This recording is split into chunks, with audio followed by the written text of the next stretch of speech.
Hello everyone, welcome to my class. तो शुरू करते हैं आज की क्लास। जैसे कि हमने चैप्टर स्टार्ट कर रखा है, classification of element and periodicity. इसमें हम बहुत सारे टॉपिक जो है कवर कर चुके हैं। इलेक्ट्रॉनिक कॉन्फ़िगरेशन के बारे में हम पढ़ चुके हैं और F P D F block के बारे में भी हमने आपको बता दिया है। उसके बाद कल हमने स्टार्ट किया था physical trends of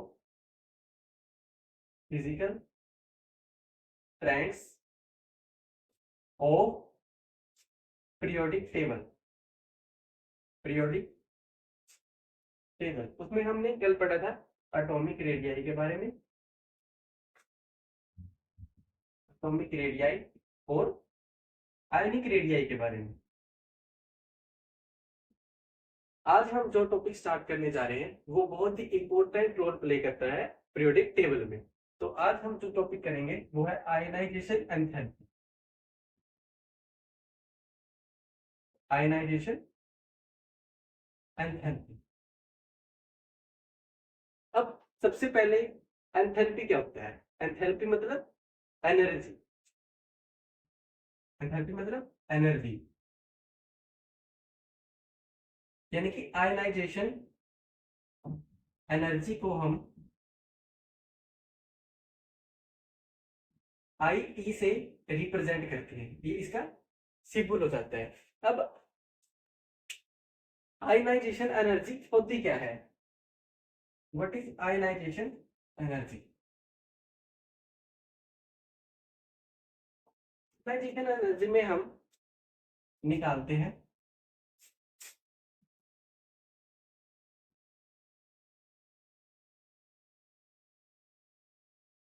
ionization energy में हम निकालते हैं energy of one mole substance. Energy of one mole substance.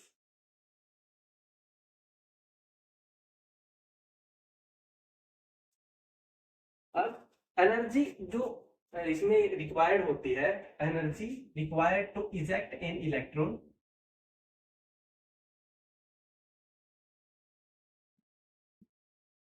Energy required to eject मतलब निकालने के लिए, eject an electron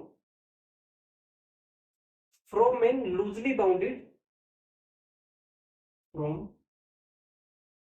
A loosely bounded orbital, loosely bounded orbital.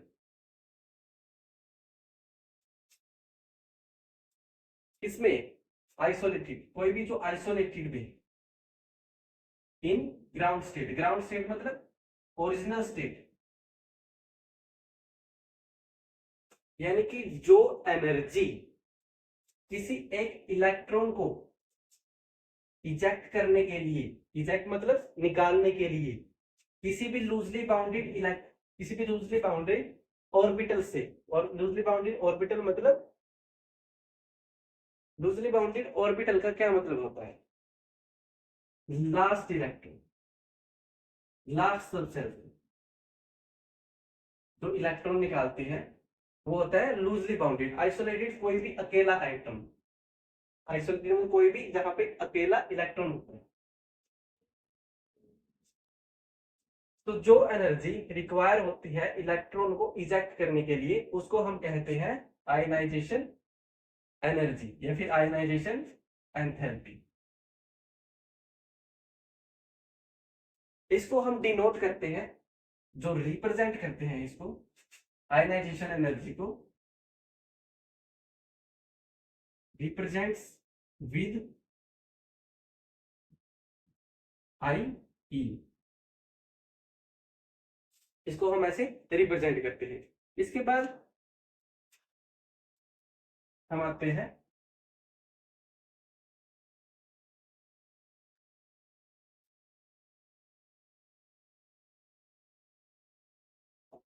कि जैसे जैसे आयनाइजेशन एनर्जी, जैसे जैसे आयनाइजेशन एंथैल्पी घटेगी, डिक्रीज होगी, वैसे वैसे इलेक्ट्रॉन को इजेक्ट करना यानी कि इलेक्ट्रॉन को निकालना उतना ही आसान होगा। और जैसे जैसे आयनाइजेशन एंथैल्पी एनर्जी इंक्रीज होगी, वैसे वैसे इलेक्ट्रॉन को निकालना क्या हो जाएगा, मुश्किल हो जाएगा।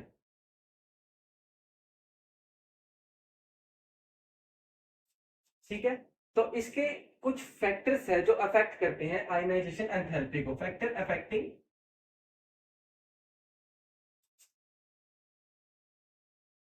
Ionization enthalpy. सबसे पहला फैक्टर क्या होगा, सबसे पहला फैक्टर होगा साइज। साइज जो है वो ऑलवेज इनवर्सली प्रोपोर्शनल होता है। साइज जो है वो ऑलवेज इनवर्सली प्रोपोर्शनल होता है आयनाइजेशन एंथैल्पी के। इसका क्या मतलब है कि जैसे जैसे साइज बढ़ेगा, जैसे जैसे साइज जो है वो इंक्रीज होगा, वैसे वैसे आयनाइजेशन एंथैल्पी जो है डिक्रीज होगी।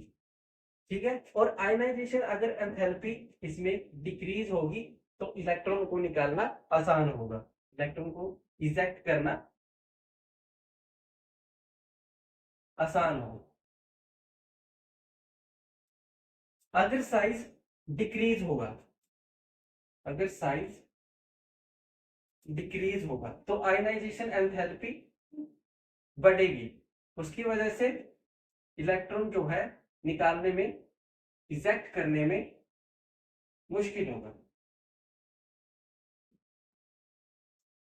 आयनाइजेशन एंथैल्पी मतलब जो एनर्जी रिक्वायर होती है इलेक्ट्रॉन को इजेक्ट करने में, उसको बोलते हैं आयनाइजेशन एनर्जी।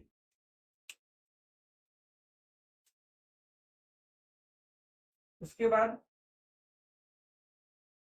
ये होगी हमारी साइज की बात।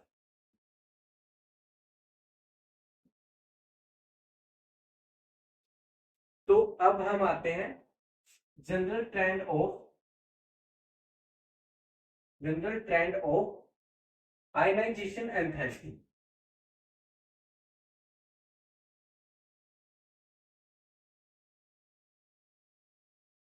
इसमें क्या है, जैसे कि हम पीरियोडिक टेबल के लेफ्ट टू राइट जाएंगे, लेफ्ट टू राइट, तो एटम का साइज जो है छोटा होगा यानी कि डिक्रीज होगा। और अगर ये साइज डिक्रीज होगा तो आयनाइजेशन एंथैल्पी इंक्रीज होगी, बढ़ेगी। और अगर आयनाइजेशन एंथैल्पी बढ़ती है तो इलेक्ट्रॉन को निकालना मुश्किल हो जाता है। ठीक है, उसी प्रकार अगर हम टॉप टू बॉटम जाएंगे, टॉप टू बॉटम, तो साइज जो है वो इंक्रीज होगा और आयनाइजेशन एंथैल्पी डिक्रीज होगी। जैसे जैसे आयनाइजेशन एंथैल्पी डिक्रीज होगी वैसे ही इलेक्ट्रॉन को इजेक्ट करना मुश्किल होता रहेगा। इसका हम कुछ एग्जांपल लेते हैं, जैसे एल्यूमिनियम, जैसे कोई भी एग्जांपल एल्यूमिनियम है, अगर वो कोई इलेक्ट्रॉन डोनेट करता है,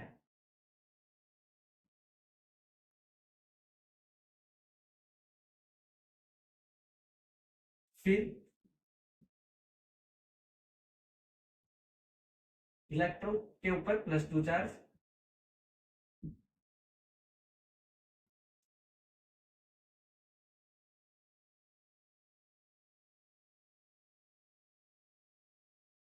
ऐसे ही जो है इसमें सबसे ज्यादा हमें ये बताना है कि सबसे ज्यादा आयनाइजेशन एंथैल्पी किसकी होगी। इसमें सबसे ज्यादा आयनाइजेशन एंथैल्पी होगी I3 की, क्योंकि जैसे जैसे एटम जो है वो इलेक्ट्रॉन डोनेट करता है वैसे वैसे उसका साइज छोटा होता चला जाता है। छोटा होने की वजह से आयनाइजेशन एंथैल्पी जो है वो इंक्रीज हो जाती है।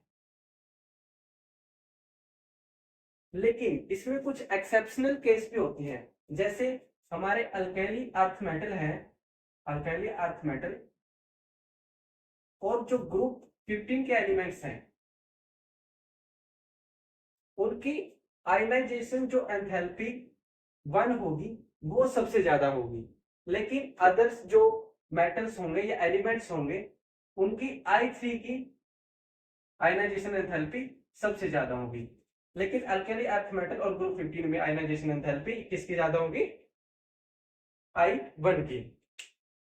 उसके बाद है इलेक्ट्रॉनिक कॉन्फ़िगरेशन पे आते हैं।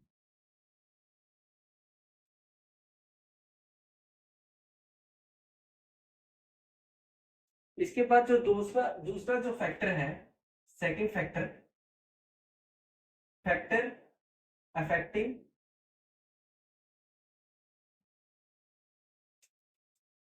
आयनाइजेशन एंथैल्पी, उसका दूसरा फैक्टर जो है वो है इलेक्ट्रॉनिक कॉन्फ़िगरेशन। अब इलेक्ट्रॉनिक कॉन्फ़िगरेशन में क्या होगा?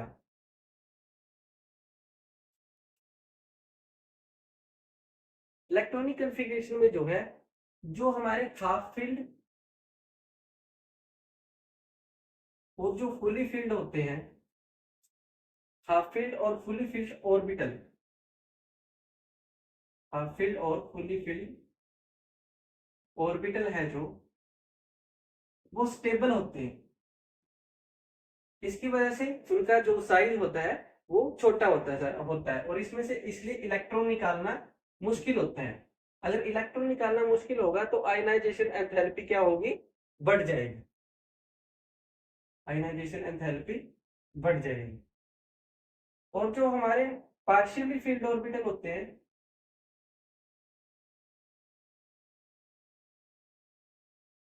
वो अनस्टेबल होते हैं, वो होते हैं अनस्टेबल।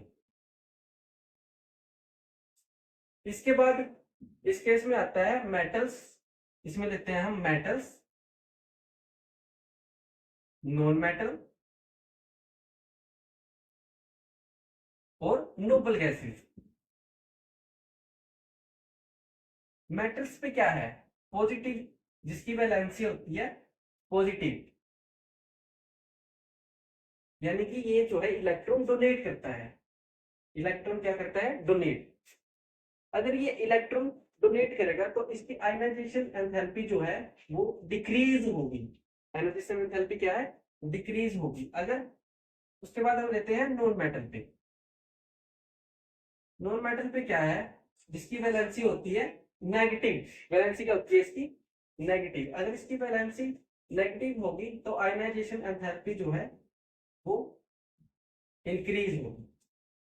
ठीक है, और इसमें से इलेक्ट्रॉन जो है निकालना हमारे लिए मुश्किल होता है। इसमें से इलेक्ट्रॉन जो है निकालना क्या होता है?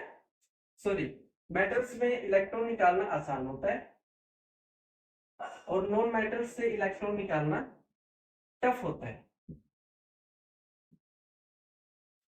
उसके बाद है नोबल गैसेज। नोबल गैसेज जो है उनकी वैलेंसी हमेशा 0 होती है और ये स्टेबल होते हैं। इनको जो है इलेक्ट्रॉन ना लेना पड़ता ना देना पड़ता, ना ये लेना चाहते ना देना चाहते, तो इसकी वजह से इसमें से इलेक्ट्रॉन निकालना बहुत ही टफ होता है, वेरी वेरी टफ। ये हो गया हमारा दूसरा फैक्टर जो अफेक्ट करता है आयनाइजेशन एंथैल्पीज को। उसके बाद हम आते हैं चिल्डिंग इफेक्ट पे। जो हमारा थर्ड फैक्टर है होगा वो होता है शिल्डिंग इफेक्ट।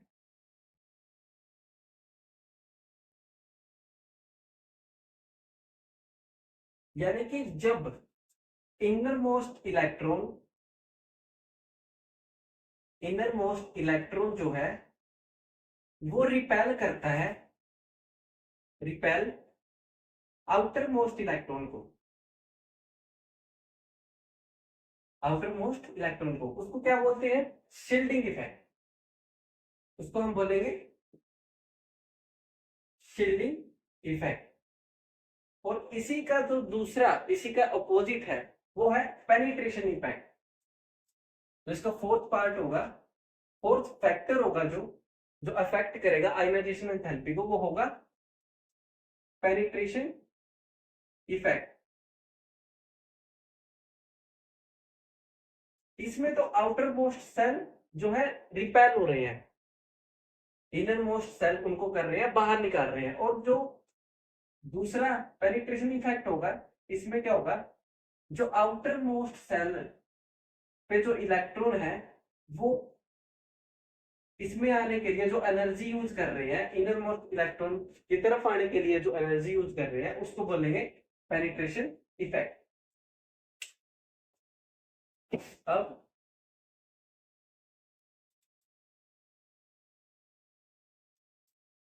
जो एस, पी, डी और एफ ब्लॉक हैं, उनमें से सबसे ज्यादा जो शील्डिंग इफेक्ट होता है, जो सबसे गुड शील्डिंग इफेक्ट होता है, वो एस और पी का होता है। Good shielding effect.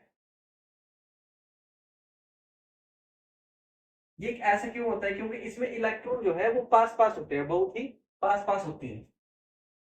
और इसमें डी और एफ ब्लॉक में, एफ ब्लॉक एलिमेंट्स में जो है बैड शील्डिंग इफेक्ट होता है,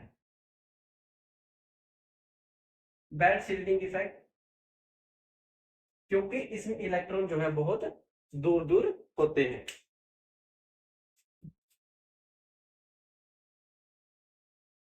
अगर शील्डिंग इफेक्ट ज्यादा होता है, इफ शील्डिंग इफेक्ट इंक्रीज, तो आयनाइजेशन एंथैल्पी जो है डिक्रीज होगी। अगर शील्डिंग इफेक्ट डिक्रीज होगा, तो आयनाइजेशन एंथैल्पी इंक्रीज होगी। उसी प्रकार पेनिट्रेशन इफेक्ट पे चलते हैं हम। अगर पेनिट्रेशन इफेक्ट जो है वो ज्यादा होगा, तो आयनाइजेशन एंथैल्पी भी ज्यादा होगी। और अगर पेनिट्रेशन इफेक्ट जो है वो कम होगा, तो आयनाइजेशन एंथैल्पी भी कम ही होगी, बिकॉज ऑफ साइज। इसमें साइज जो है वो बहुत ही इंपॉर्टेंट रोल प्ले करता है। उसके बाद हम आते हैं इलेक्ट्रॉनिक गेन एंथैल्पी पे। Electron gain enthalpy.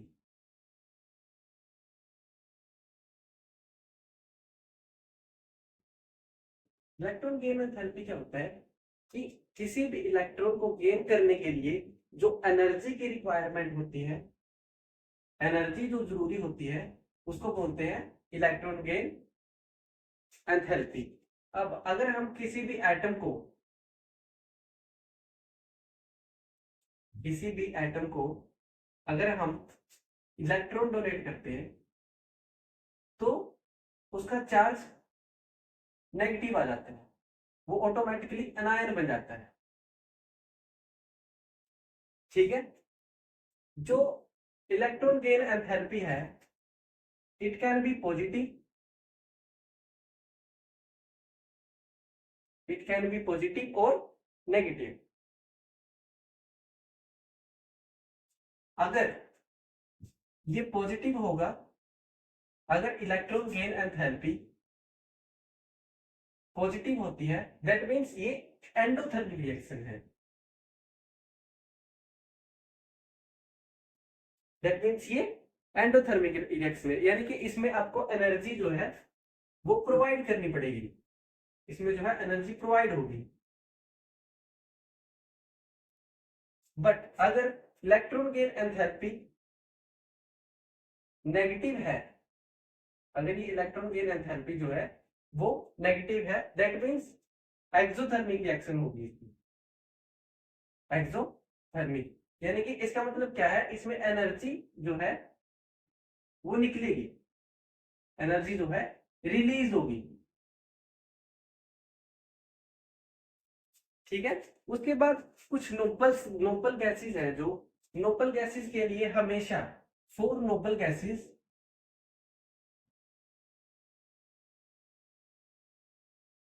Electron gain enthalpy always be positive. Electron gain enthalpy हमेशा पॉजिटिव होगी। क्यों होगी? क्योंकि जो नोबल गैसेस है वो एक प्राइम फैक्टर है, वो एक प्राइम है, तो वो हमेशा जो है स्टेबल रहता है। लेकिन बाकी जो एलिमेंट्स रहेंगे, बाकी एलिमेंट्स के लिए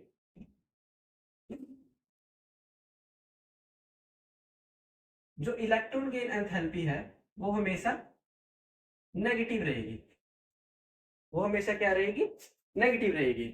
उसके बाद जैसे कोई भी हम इलेक्ट्रॉन लेते, कोई भी किसी को एलिमेंट को हम इलेक्ट्रॉन प्रोवाइड करते हैं,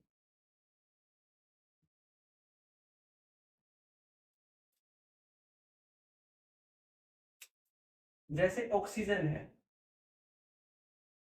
अगर हम इसको इलेक्ट्रॉन देते हैं, डोनेट करते हैं, तो इस पे चार्ज आ जाता है नेगेटिव। इसको हम Hg1 मान लेते हैं, तो इसकी वैल्यू होती है -414 जूल पर, जूल मोल पर। ठीक है। इसके बाद अगर हम और नेगेटिव को इलेक्ट्रॉन डोनेट करते हैं, तो इस पे क्या चार्ज आ जाता है? वो 2 नेगेटिव। इसको हम 2 मान लेते हैं। अब इसमें जो ध्यान देने वाली बात है, जो याद रखने वाली बात है, वो क्या है कि जो 2 होगा ना, जो सेकंड होगा, क्या सेकंड सेकंड की जो है उसमें इलेक्ट्रॉन गेन, उसकी इलेक्ट्रॉन गेन एंथैल्पी हमेशा हमेशा पॉजिटिव रहती है। पॉजिटिव रहती है। क्यों रहती है? क्योंकि इसमें जो है इलेक्ट्रॉन रिपेल करते हैं। फर्स्ट में इलेक्ट्रॉन जो है रिपेल करते हैं, और ये एक यूनिवर्सल ट्रूथ है कि इसकी इलेक्ट्रॉन गेन एंथैल्पी जो है वो हमेशा पॉजिटिव ही रहेगी। इसकी इलेक्ट्रॉन गेन एंथैल्पी हमेशा ऑलवेज पॉजिटिव ही रहेगी। इसके बाद कुछ फैक्टर्स हैं जो इलेक्ट्रॉन गेन एंथैल्पी को अफेक्ट करती हैं। वो फैक्टर्स हम देखेंगे।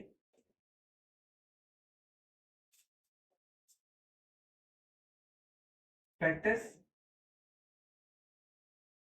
Affecting electron gain enthalpy.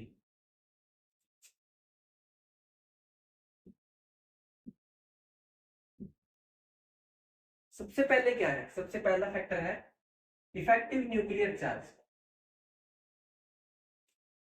Effective nuclear charge. Effective nuclear charge जो है वो ऑलवेज डायरेक्टली प्रोपोर्शनल होता है किसके? इलेक्ट्रॉन गेन एंथैल्पी के। यानी कि जैसे जैसे इफेक्टिव न्यूक्लियर चार्ज इंक्रीज होगा, वैसे वैसे क्या इंक्रीज होगा? इलेक्ट्रॉन गेन एंथैल्पी भी इंक्रीज होगी। दूसरा इफेक्ट है शील्डिंग इफेक्ट। शील्डिंग इफेक्ट, इसमें क्या होगा? शील्डिंग इफेक्ट जो है वो ऑलवेज इनवर्सली प्रोपोर्शनल होता है किसके? Always inversely proportional two electron gain enthalpy. या फिर ये लगा लो कि इलेक्ट्रॉन गेन एंथैल्पी जो है वो ऑलवेज इनवर्सली प्रोपोर्शनल होती है किसके? शील्डिंग इफेक्ट के। यानी कि जैसे जैसे, यानी कि अगर इलेक्ट्रॉन गेन एंथैल्पी इंक्रीज होगी तो शील्डिंग इफेक्ट डिक्रीज होगा। यानी कि अगर इलेक्ट्रॉन, यानी कि अगर शील्डिंग इफेक्ट जो है वो इंक्रीज होता है तो इलेक्ट्रॉन गेन एंथैल्पी डिक्रीज होती है। उसके बाद एटॉमिक रेडियस, थर्ड फैक्टर है जो, वो एटॉमिक रेडियाई। इसका क्या मतलब है कि जो इलेक्ट्रॉन एंथैल्पी है, इलेक्ट्रॉन गेन एंथैल्पी है, इलेक्ट्रॉन एफिनिटी भी हम इसको बोल सकते हैं, वो ऑलवेज इनवर्सली प्रोपोर्शनल होगा किसके, एटॉमिक रेडियन। इसका सेम मतलब है कि जैसे जैसे इलेक्ट्रॉन गेन एंथैल्पी जो है वो बढ़ेगी, वैसे वैसे एटॉमिक रेडियस जो है वो इंक्रीज होगी। अब इसका जनरल ट्रेंड क्या है, जनरल ट्रेंड, जैसे अगर हम टॉप टू बॉटम जाएंगे, जैसे हम टॉप टू बॉटम जाते हैं, तो इलेक्ट्रॉन गेन एंथैल्पी जो है वो हमारी डिक्रीज होती है। क्यों डिक्रीज होती है, क्योंकि एटॉमिक रेडियस जो है हमारा वो इंक्रीज होता है, because of atomic radius increase. और टॉप टू बॉटम हो गया ये, टॉप टू बॉटम। बट जैसे जैसे हम लेफ्ट टू राइट जाते हैं, अगर हम लेफ्ट टू राइट जाएंगे तो इलेक्ट्रॉन गेन एंथैल्पी इसमें इंक्रीज होगी। क्या होगी, इलेक्ट्रॉन गेन एंथैल्पी जो है वो इंक्रीज होगी। क्यों होगी, क्योंकि उसमें एटॉमिक रेडियस जो है, एटॉमिक रेडियस डिक्रीज होगी। इसलिए ये ऑलवेज इसके क्या होता है, इनवर्सली प्रोपोर्शनल होता है।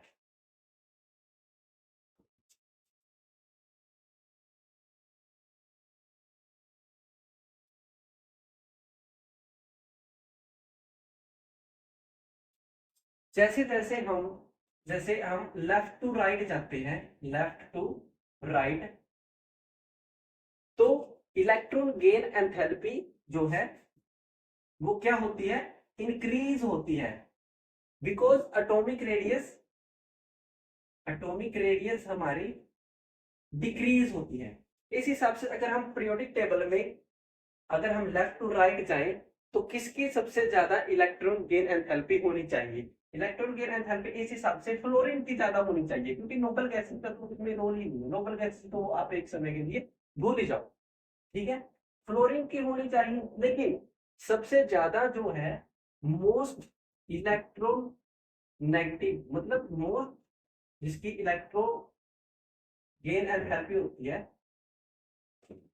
वो होती है क्लोरीन की।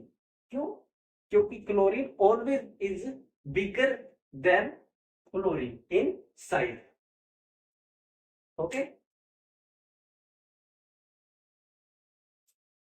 उसके बाद ये हुई बात इलेक्ट्रॉन गेन एंथैल्पी की। उसके बाद हम आते हैं इलेक्ट्रॉन नेगेटिविटी पे। इलेक्ट्रॉन नेगेटिविटी, इलेक्ट्रोनेगेटिविटी क्या होता है, यानी कि इसको हम कैसे शो करते हैं, इसको हम शो करेंगे En नेगेटिव से। नेगेटिव मतलब अफेक्शन, नेगेटिव मतलब affection, affinity for electron, affinity for electron, affinity मतलब लव या फिर कोई अट्रैक्शन, इलेक्ट्रॉन के लिए अट्रैक्शन या फिर लव होना, जो अपनी तरफ अट्रैक्ट करे इलेक्ट्रॉन को, उसको हम क्या बोलेंगे, इलेक्ट्रॉन नेगेटिविटी। इसको हम electronegativity can neither be measure, ये हम मेजर नहीं कर सकते हैं, इट कैन बी, इसको नापा नहीं जा सकता है, it can not be measure, it can not be measure. इसकी जो वैल्यू होती है वो 0 to 5 लाइज करती है, इसकी वैल्यू कहां से कहां लाइज करती है, 0 to 5। इसलिए मोस्ट जो है इलेक्ट्रॉन नेगेटिविटी कौन से एलिमेंट की होगी, मोस्ट इलेक्ट्रॉन नेगेटिविटी होगी जो वो है फ्लोरीन की होती है। मोस्ट इलेक्ट्रोनेगेटिविटी किसकी होती है, फ्लोरीन की। कितनी होती है, 4।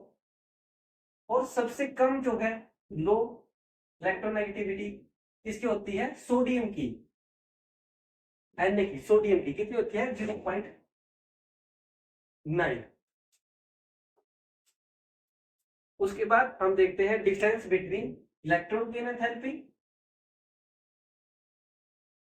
एंड इसके बीच में इलेक्ट्रोनेगेटिविटी। डिफरेंस इसमें क्या होगा, इसमें होगा affinity for electron, affinity for electron. और इसमें इलेक्ट्रॉन गेन एंथैल्पी में जो एनर्जी हमें रिक्वायर होती है, जो एनर्जी रिक्वायर फॉर